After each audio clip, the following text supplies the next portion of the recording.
Hi everyone.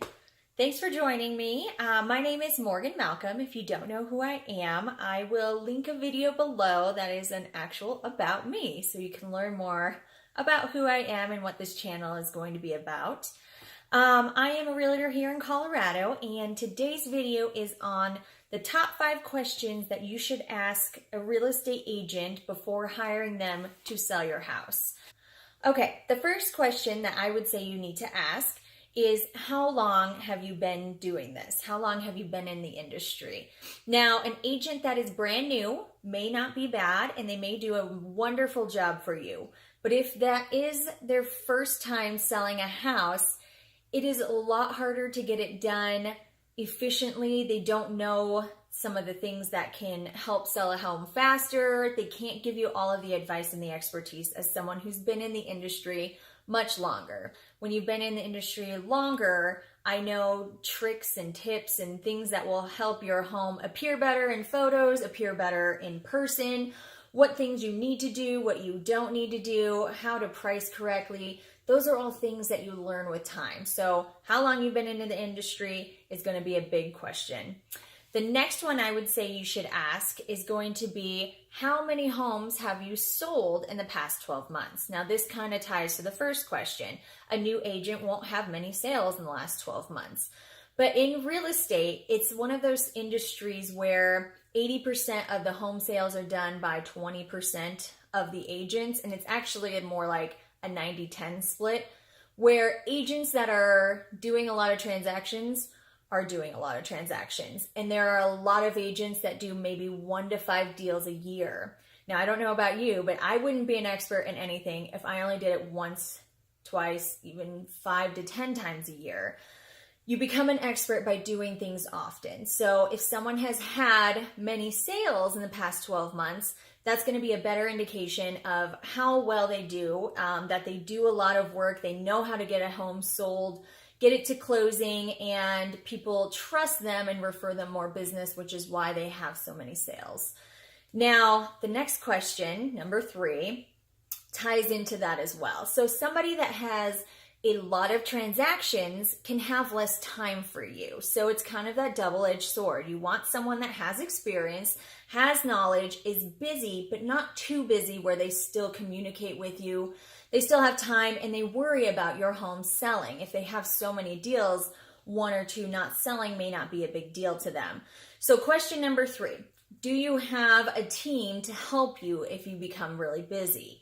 So I work for a team, but there are a lot of agents that are just individual, and a team in itself is not going to be a lender and a title company. You need to ask them, who is your team? Do you have a transaction coordinator? Do you have a compliance officer? Do you have an assistant that's going to be looking over everything and taking care of those daily tasks that can get overwhelming if you have a lot of deals going on and you have a lot of active properties? So if they have a team and they're really busy, that's going to help take off those little daily tasks that you want to be taken care of, but you want to leave the agent, the person that's the expert, open to the big things like negotiating, getting clients into the property, adjusting photos, doing all of those things that will help actually get the home sold, and not worrying so much about double checking for, any grammatical errors in contracts or anything like that that's going on. So that's question number 3. Do you have a team? Question number 4 is, what is your ratio from listing price to sold price? So these are 2 different things. It tells you a little bit about the agent. So the listing price is what we actually go on the market at for the very first time. Now, this is an important number because you want to be as accurate as possible. We don't want to have an agent that is promising you the world, but then they know you're not going to get it. So they're just trying to get your listing. So if you feel like you've interviewed some agents and this one particular one is substantially higher in what they think they can sell the house for, ask them this question: what is your average list price to sales price? Because if they always list really high, but then they can't sell it there, they're just trying to get the listing. It is also going on expertise on the agent and making sure they know the market, they know what's going on, and they can actually help you price your home to sell. So I want to list it at the correct price. If my ratio is smaller, meaning I get close to selling at what I list all of my homes for, I am much more of an expert in listing properties and knowing the market and what your home will actually sell for. It's also a little bit on their negotiation skills. So agents that tend to list really high but not be able to sell there are getting pushed around either by the other agent or by the sellers themselves. Meaning when I go into an appointment and I tell a seller that I think your home would sell for this, and I give my reasons with market data and everything like that, and they're pushing back on that, agents that don't have really good negotiation skills will fold and be like, okay, I'll just list it for what you want. I'm going to really push for the price I'm suggesting because I'm suggesting it for a reason. That's what it will probably sell for. Now, there's the other side of it where the agent who has the buyers is going to try to negotiate that price down. That's just what we always do. We don't want to pay what the list price is. We want less. We want a deal. So they're going to try to negotiate down. An agent with a listing will be able to negotiate back closer to that list price. All right, question number 5. What is your communication style? The number one reason that most home sellers and buyers do not use the same realtor again is because of poor communication.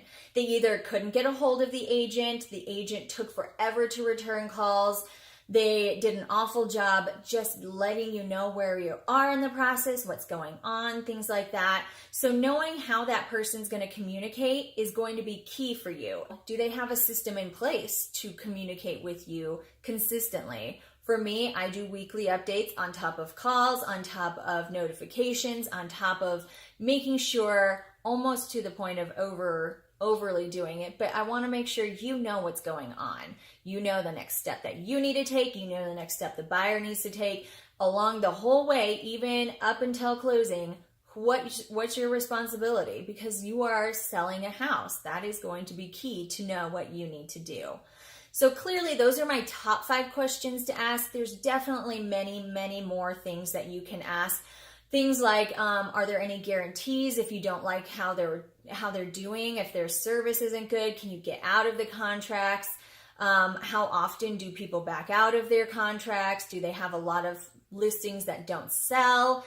These are all things that can come up, but the biggest thing is throughout all of this, this is a person you're going to be working really closely with for a few months at least, but it's going to change your life. You're moving a house, so that's a big deal, and it involves a lot of money and a lot of effort and stress possibly, and you want to make sure you're working with someone you're really comfortable with, someone that you trust and you think they're telling you the truth, because you're going to be taking their advice. If you get weird feelings about this person when you're meeting with them, like, oh, they just want my deal, they don't really care about me, trust those instincts. There are so many realtors.